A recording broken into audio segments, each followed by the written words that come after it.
Dustbowl, one of the first maps added to TF2, and coincidentally, one of the most played, in complete contrast to what most would say about the map, calling it things such as Choke Point Hell.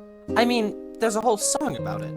So, why despite all of that, is it TF2's most played map? In this video, we will be discussing that. So without further ado, here is Dustbowl.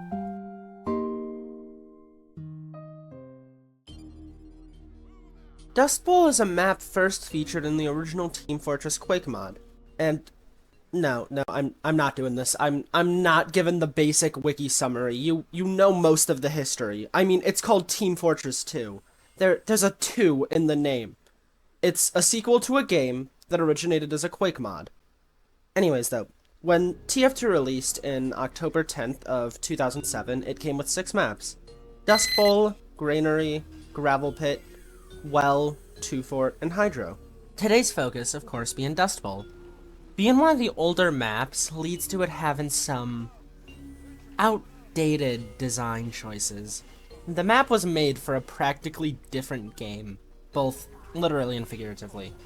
Team Fortress Classic operates so different to TF2 already, and now take that, add over 18 years of content updates and community growth to TF2, and you basically Google translated the map several times over. And therein lies our problem with it.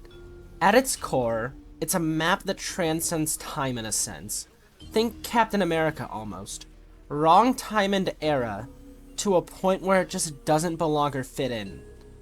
So now, if I spent all this time, 2 minutes, telling you how to feel about it, then why the fuck is it so popular, you may ask? Well, I'm glad to tell you.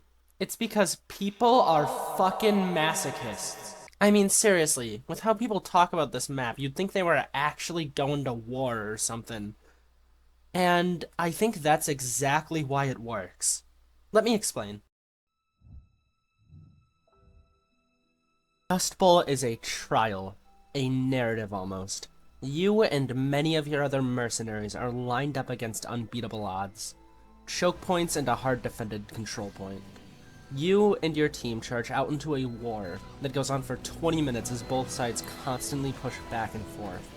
And that's the appeal of Dustbowl, I feel. It's an all-out war. There's barely any downtime or quiet, and everyone plays some part in this war. And that's the fun in it. The feeling of being part of something bigger as you and your team push through the hail of bullets and bombs to reach the end. And what about the defenders? Well, for them, it's the idea of barely holding out as the horde of enemies pour into your base and push you back as you barely hold your own. Almost like a tower defense. As it gets worse and worse, you turn to your comrades, putting your full trust in them as you push back and defend the point with your life. It's a struggle that both sides can immerse themselves in. A grand tale of clash and wills, all fighting for victory. It may be difficult and stressful at some points, but the reward of victory pushes them through. In that sense, I think Dustbowl embodies a core part of TF2 really well. I mean, it's the perfect map for Team Fortress 2. In conclusion, I think Dustbowl is TF2. Sure, it doesn't fully translate well gameplay-wise, but it through this manages to embody TF2 perfectly. It's funny how that works, honestly. Anyways though, hi, sorry for the shorter video.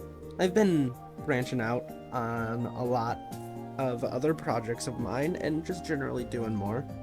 I'm not abandoning this channel, but I'm not sure how constant uploads will be. I do still enjoy doing this though. Also, frankly, I just didn't think I could stretch this video out further since I said all I wanted about Dustbowl. I mean, I could have spent 5 minutes going over the map's in-depth history, like the name of the guy who placed bush number 4, and how it's super relevant to the TF2 lore. But I'm generally not a fan of that type of content. Anyways, that's Dustbowl, and I'll see you later.